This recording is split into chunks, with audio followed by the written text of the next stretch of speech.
Hello students, welcome back to Golden Arc Academy. Madhya Fatma this side. So today मैंने previously आपको बता रखा है and again I'm going to tell you that मैं 9th and 11th include करके पढ़ा रही हूँ. So जो बच्चे 9th के हैं वो घबराना नहीं है if you hear some new terms and जो बच्चे 11th के हैं so welcome to your class. और आपका बेसिक्स भी कवर होते जाएगा इसमें so no worries. ठीक है, तो अभी तक जैसे मैं आपको बता रही हूँ कि we have earlier discussed about the scientist और हमने बेसिकली 9th क्लास के एनसीईआरटी को लेकर चल रहे हैं, फिर उसके बाद साथ में ही 11th के एनसीईआरटी को कवर कर रहे हैं. And let me tell you कि अभी तक जो मैंने बताया है that is wholly NCERT covered. NCERT से बाहर नहीं बताया है तब तक जब तक कि मुझे नहीं लगा कि थोड़ा सा आपको जाना ज़रूरी है. दैट इज़ समथिंग कि आप जब जानोगे तो आपको फील ना हो कि that is something new term new word कि ये तो मैंने पढ़ा ही नहीं.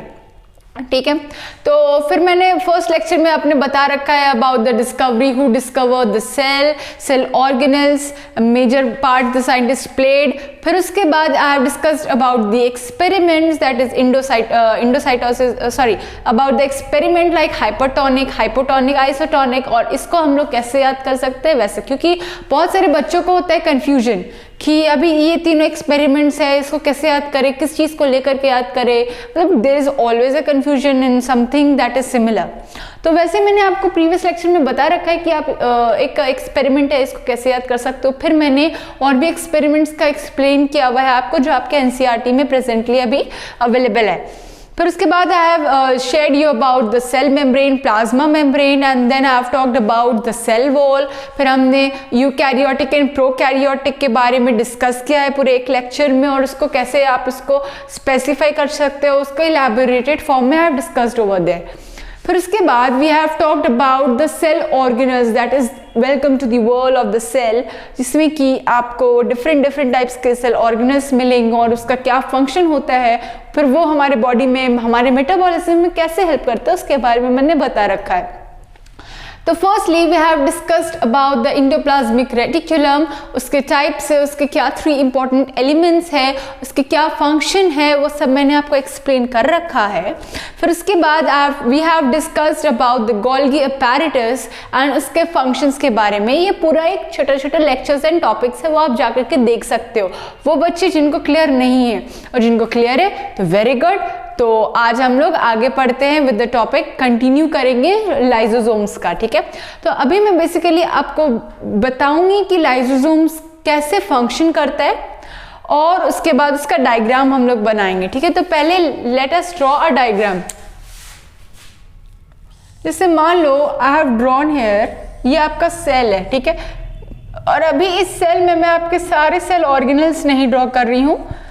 जिस चीज की पर्टिकुलरली हम लोग बात कर रहे हैं तो अभी हम लोग वो कर रहे हैं, फिर लास्ट में हम लोग सारे सेल ऑर्गेनल्स को बनाएंगे. ठीक है, तो अभी जैसे मान लो बेसिकली कि ये आपका सेल है और बाहर वाला जो मैंने बनाया वो क्या है, that is the cell membrane the outer covering of the cell.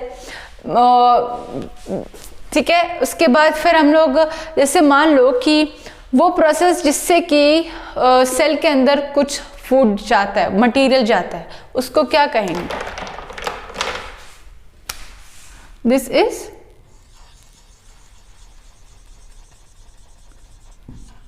wait, let me draw it with the red pen.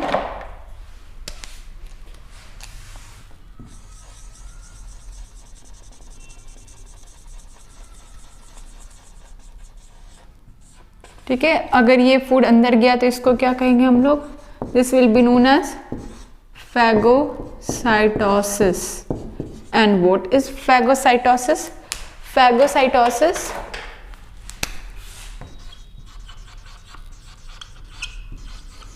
process of engulfing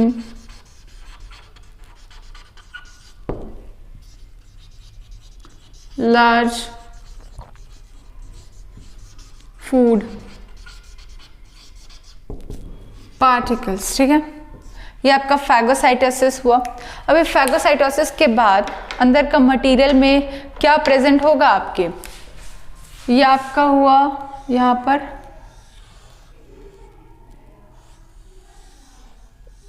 Golgi body और यहाँ से आपका आया क्या बाहर, होल्ड ऑन, आपका आया सेल बाहर, ठीक है, जो पैकेज होकर के आया था, ठीक है। तो इसके बाद क्या होगा, ये जब अंदर जाएगा,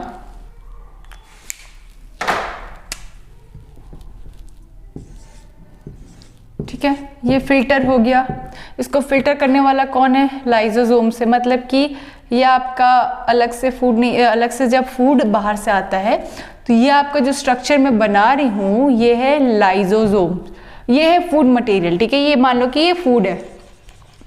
अभी उसके बाद आपका यहाँ पर बड़ा सा लाइजोसोम इंतजार कर रहा है कि आओ मुझे खाना दो, थोड़ा सा बड़ा, ज़्यादा बड़ा नहीं। अभी इस लाइजोसोम के अंदर आपका ये फूड मटेरियल गया अंदर।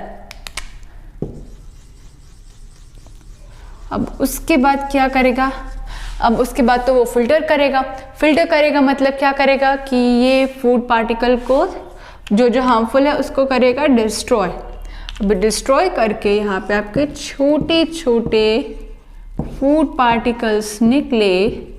अब एज पर द डिमांड्स, जिनको सब निकले और जिनको जिनको जहाँ जहाँ ज़रूरत है वहाँ वहाँ पहुँचे, ठीक है।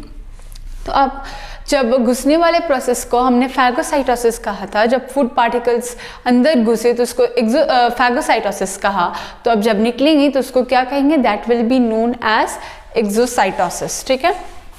This is exocytosis. अभी एक्सोसाइटोसिस क्या होता है बताओ बच्चों। What is exocytosis? Exocytosis is the elimination of the large substance. Elimination of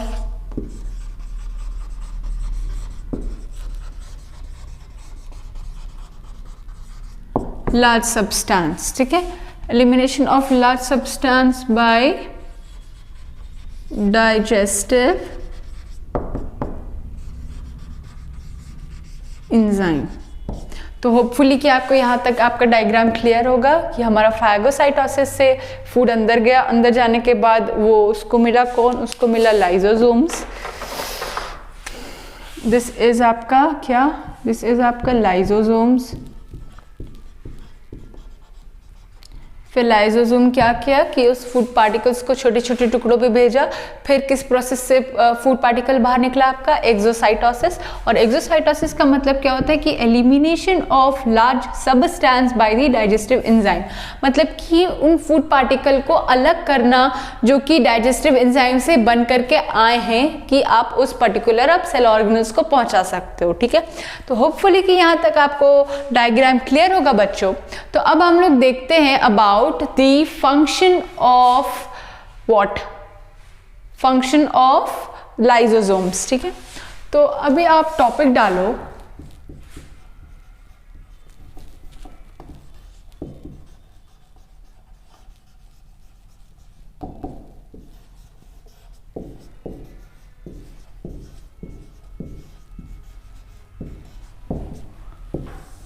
function of lysosomes, ठीक है।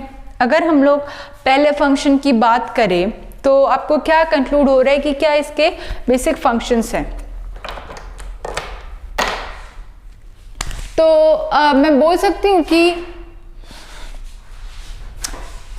सकती हूँ आपको कि it destroy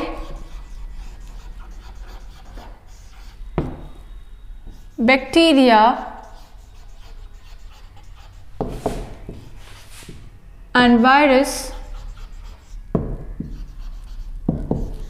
in the cell, ठीक है। अभी एक बात बताओ कि आपके माइंड में क्वेश्चन आना चाहिए कि अगर ये वायरस को भी डिस्ट्रॉय कर सकता है तो लाइक अभी जो कोरोना वायरस हो रहा है तो उसको क्यों नहीं डिस्ट्रॉय कर पाया अगर लाइसोसोम में इतना पावर है। तो द रीज़न इज कि उसका अलग क्राइटेरिया है, उसके अलग कंडीशंस है।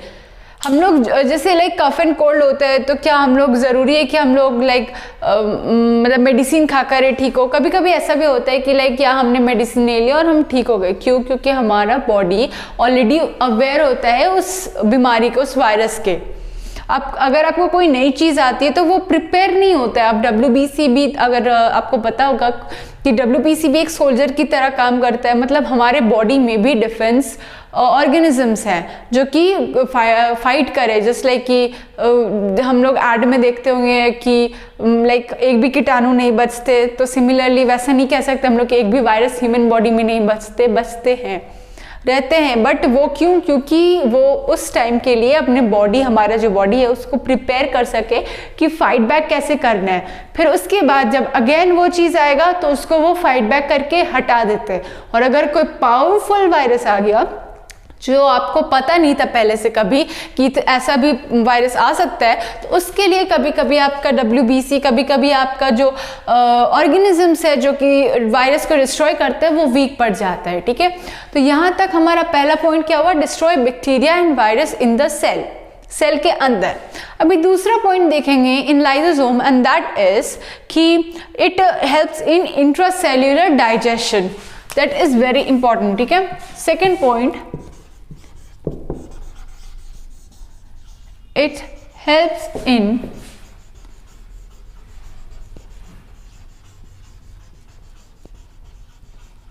intracellular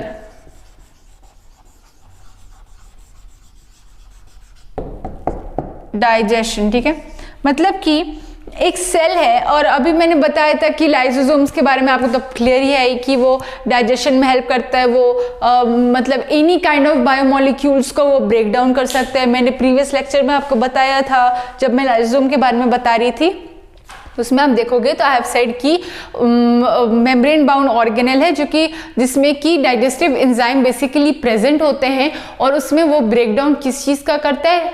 ब्रेक डाउन करता है किस चीज़ का? एनी काइंड ऑफ बायोमोलिक्यूल्स का ब्रेक डाउन कर सकता है, just like protein, carbohydrate, vitamin, minerals etcetera, anything. ठीक है, तो हमारा इंटरसेल्युलर डाइजेशन हो गया।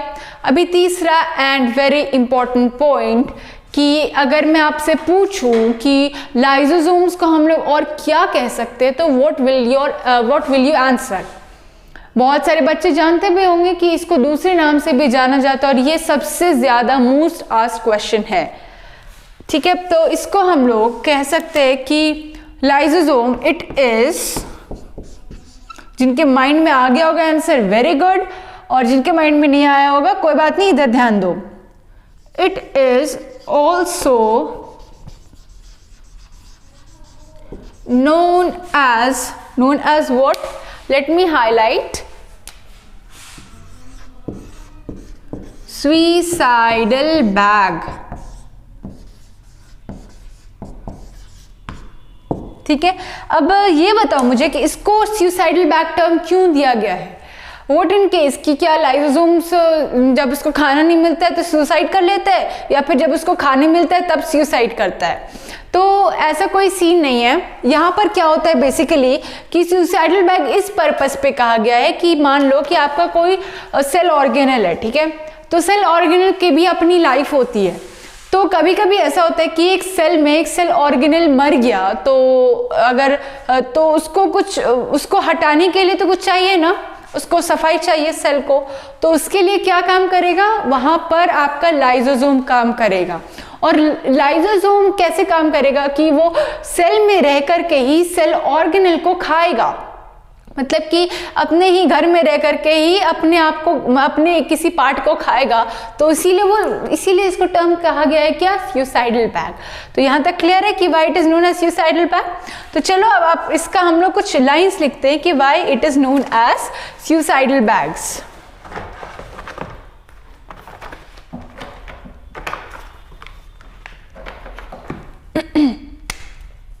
ठीक है, तो लाइक एग्जाम्पल में ले लो, एग्जाम्पल में लिख लो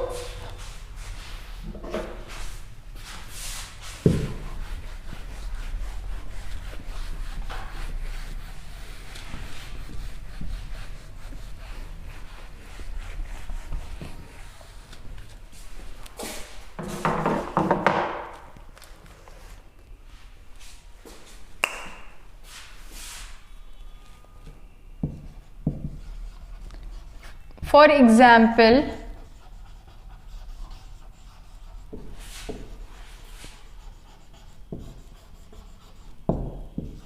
when the cell,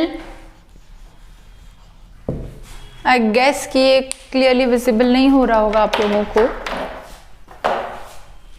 when the cell gets damaged, the lysosome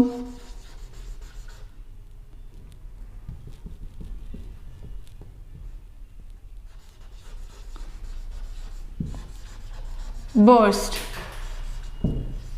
and release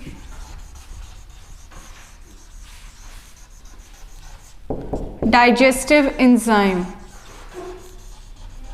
ठीक है, तो अभी क्या हो रहा है यहाँ पे कि कोई एक सेल है, सेल ऑर्गेनल है, वो डैमेज हो गया है। अभी डैमेज हो गया है तो लाइसोसोम को खबर पहुंच गई कि हाँ मेरे एरिया में कुछ तो है जो डैमेज हो गया है। तो अब मैं क्या करता हूँ, मैं जल्दी से डाइजेस्टिव एंजाइम को रिलीज करता हूँ। अब जब वो डाइजेस्टिव एंजाइम रिलीज होगा तो क्या होगा कि and then release the digestive enzyme which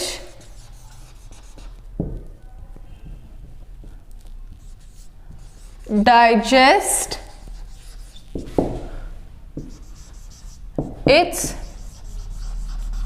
own cell. ठीक है, तो यहाँ पे क्या हुआ, उसने रिलीज किया और फिर उसके बाद जब पता चला कि वो सेल डैमेज हो गया तो उसको वो खा गया, मतलब कि उसने अपने ही सेल को खा गया। ठीक है, तो इसीलिए हम लोग लिखेंगे therefore the lysosome is known as the suicidal bags. Therefore